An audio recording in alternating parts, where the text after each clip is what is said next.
Itu otomatis, karena penyakit setan itu tidak akan pernah berhenti. Maka tadi pertama, kembali istighfarlah.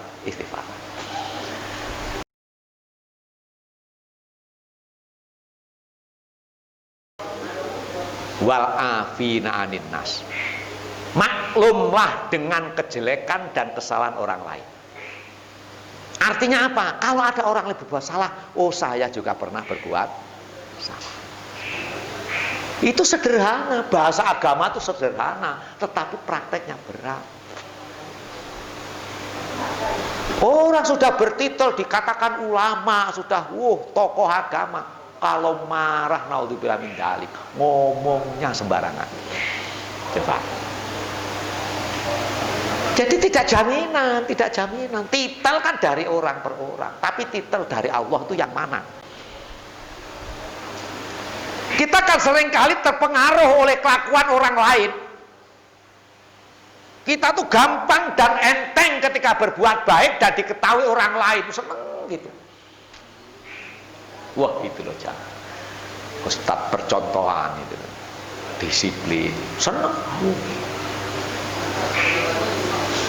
Bayangkan ketika kita sholat sendiri dan berjamaah, rasanya kayak apa? Sholat sendiri cepat sembarangan, berjamaah lama gitu. Itu otomatis, karena penyakit setan itu tidak akan pernah berhenti. Maka tadi pertama, kembali istighfarlah. Sebaik apapun yang kita lakukan, masih terlalu banyak orang yang tidak menyenanginya. Gitu. Apalagi kita tidak baik, kan gitu. Oleh karena itu, sebagai acuan pemikiran, orang kalau ingin baik, baginda Rasul itu sejak lahir sampai usia 40 tahun tidak satupun orang kafir Quraisy mencaci maki dan mencela. Bahkan beliau sudah mendapat gelar Al-Amin ketika masih bujang sampai berumah tangga. Tapi bagaimana ketika beliau mendeklarasikan menjadi utusan Allah Subhanahu wa Ta'ala? Pertama kali yang mencaci adalah pamannya sendiri yang sangat mencintai beliau. Coba. Uswah dari itu semua apa? Kalau kita ingin berdakwah, bersiap-siaplah dicaci maki orang lain. Kalau ingin tidak dicaci maki, menjadi orang yang soleh, diem di rumah, tidak usah keluar, selesai. Nah, gitu. Sehingga kita sudah diakomodir oleh sabda beliau, innamal a'malu binniyat wa innamal likulli imri'in ma nawa. Faman kanat hijratu ilallah wa rasulih fa hijratu ilallah wa rasulih. Faman kanat hijratu ila imra'atin yungkiha ila dunya aw imra'atin yungkiha fa hijratu ila ma hajara.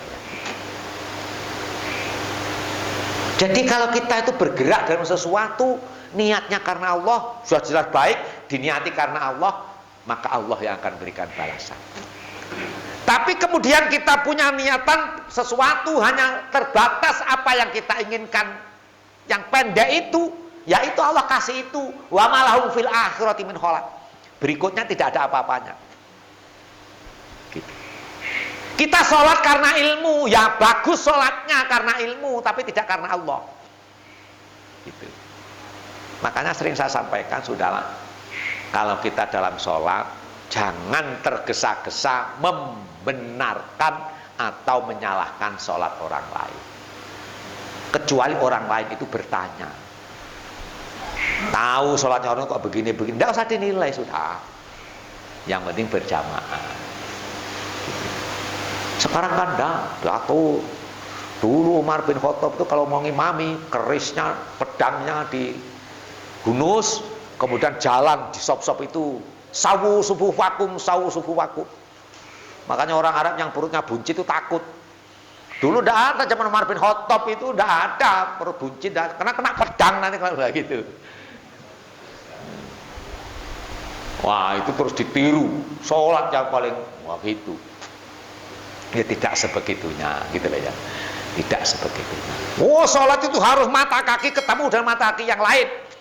Akhirnya bertengkar, tidak sholat-sholat, ijek-ijekan kaki. Nah, itu. Jadi merespon informasi tentang syariah itu ya biasa-biasa saja lah. Karena Allah sudah mendeklarasikan datiannya sebagai as-saku. Sehingga agama itu, rahmat itu benar. Karena bagi orang yang bodoh juga tidak terbebani karena kebodohannya. Cukup ibadah dengan kebodohannya itu, Allah ngerti. Loh gitu loh ya. Lah yang susah bodoh keminter, lah ini yang susah. Orang yang alim, yang pinter, ibadahlah sesuai dengan kealiman. Maka itu baginda Rasul menyampaikan, "Shollu kama ra'aitumuni." Ra'aitu, kamu sholatlah seperti yang kamu lihat. Bukan sholatlah kamu seperti aku sholat, bukan. Tapi yang disuruh lakukan sholat seperti apa kamu melihat aku sholat. Itu beda loh ya. Kalau sholat meniru sholat Rasulullah, siapa yang mampu? Coba. Kalau sujud sampai bengkak, sekarang yang ditiru kan sujudnya jidatnya gosong, gitu. Terus jadi kebanggaan, bukan itunya. Ya boleh, boleh. Dalilnya kan juga itu simahum min asari sujud. Tanda-tanda orang ahli sujud itu ada tanda-tandanya. Lah tanda-tanda itu apa? Para ahli tafsir, ahli hadis menerjemahkan bermacam-macam. Ada yang menerjemahkan ya pokoknya ahli sujud itu baru yang ngapal. Ya terserah kalau mau gitu. Ada yang ahli sujud itu akhlak kehidupannya yang mapan. Boleh seperti itu. Terserah. Jangan kemudian kita saling bantai-membantai. Yang jidatnya ngapal, mengolok-olok, yang tidak, tidak pernah sujud, buktinya tidak ada tandanya. Nah, jadi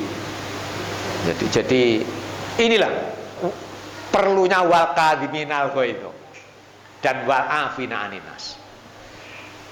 Jadi orang beragama itu adalah tergantung pribadi-pribadi. Ada yang malas, ada yang sederhana-sederhana, ada yang memang menzalimi dirinya sendiri. Wa minhum dzalimun li nafsih, kata Al-Qur'an. Ada kita tuh yang sengaja memang, yalah, sholat itu apa? Aku sholat berkali-kali juga enggak soge-soge. Kata Ustadz itu bahwa syahadat selesai surga dapat, ngapain sholat? Nah gitu. Ya silahkan. Gitu loh ya. Ada yang muktasid, wah kalau tidak sholat waktu perintah Allah tidak dapat surga. Muktasid sederhana saja. Silakan. Ada yang sabiqum bil khairat, waduh sampai tidak mau bekerja apapun kecuali sholat dan sholat. Akhirnya dipecat sama mertua. Oh ya tidak ngopeni istrinya. Gitu. Ada kan seperti itu. Silahkan. Kita tidak usah saling mengomentari satu dengan yang lain. Itu sikap utama baginda Rasul Sallallahu Alaihi Wasallam dalam kalimatnya, wa ma arsalnaka illa rahmatan lil alamin. Kemudian diimplementasikan oleh Syekh Abdul Qadir Al-Jailani. Kalau beliau ke pasar lihat anak muda mabuk-mabuk, astagfirullahaladzim, ya Allah, dia toh masih muda, kalaupun toh mabuk-mabuk dosanya belum seberapa. Loh saya yang lebih tua, ya Allah, dosanya lebih panjang. Ampuni aku ya Allah, coba.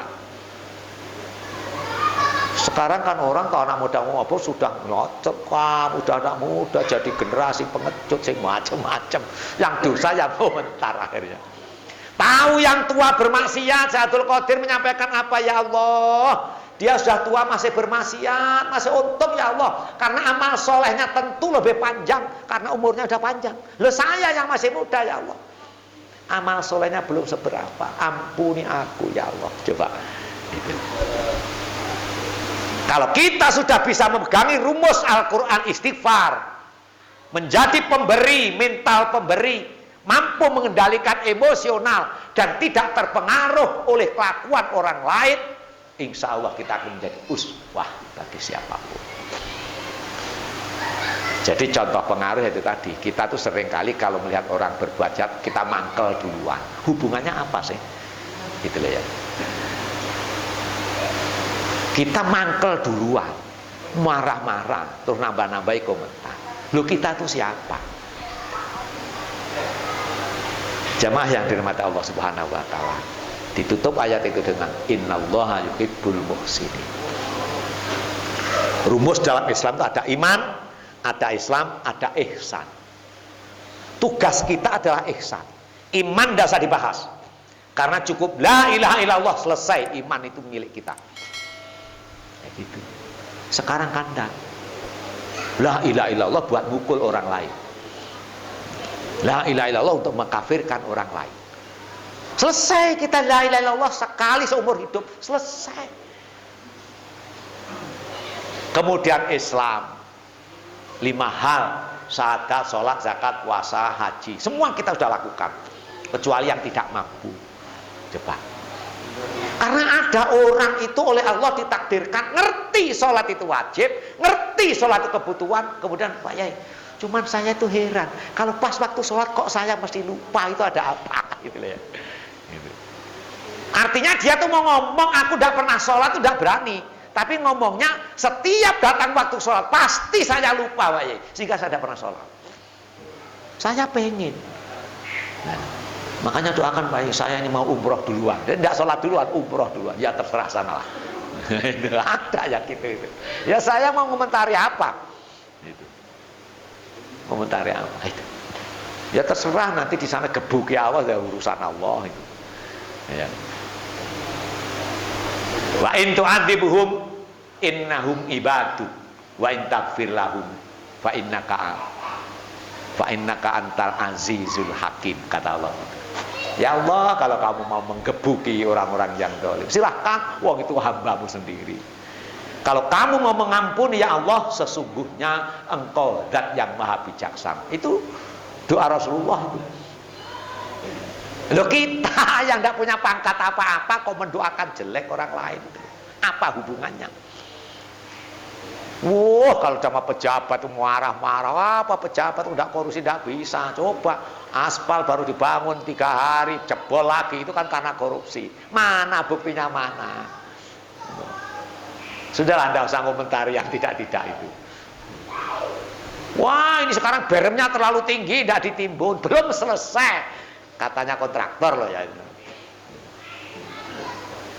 Makanya saya sudah belajar tidak peduli. Pondok pesantren dapat bangunan gedung 1,5 M.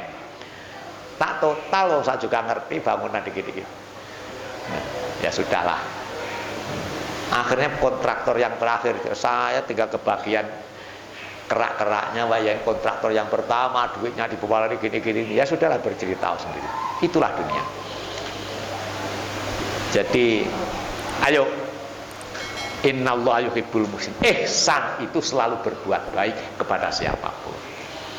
Kalau jelas-jelas itu jelek, walaupun jelas-jelas jelek, apalagi tidak jelas, kita tidak usah banyak komentar tentang itu. Kalau ini kita terapkan dalam kehidupan bermasyarakat, insya Allah baldatun thayyibatun wa rabbun ghafur. Hakul yakin. Cuman itu mungkin Allah tidak akan mentakdirkan kaum seperti itu.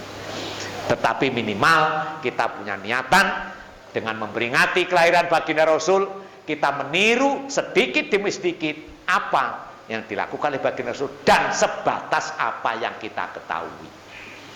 Bahkan Al-Quran mengatakan la tas'al an asya intub dalakum tasubbu. Tidak usah nanya-nanya yang kita tidak bisa melakukan. Wah, Rasulullah itu bagaimana cara? Gak usah nanya-nanya lebih jauh. Kalau nanti diceritakan kita malah tidak bisa menirukan. Apa yang kita ketahui, informasi terbaik kita serap, kita praktekkan dalam kehidupan sehari-hari sedikit demi sedikit sambil terus beristighfar kepada Allah Subhanahu wa taala. Harapannya begitu. Fid dunya hasanah wa fil akhirati hasanah. Wallahu muwaffiq ila aqwamit thoriq. Wa afu minkum. Wassalamualaikum warahmatullahi wabarakatuh.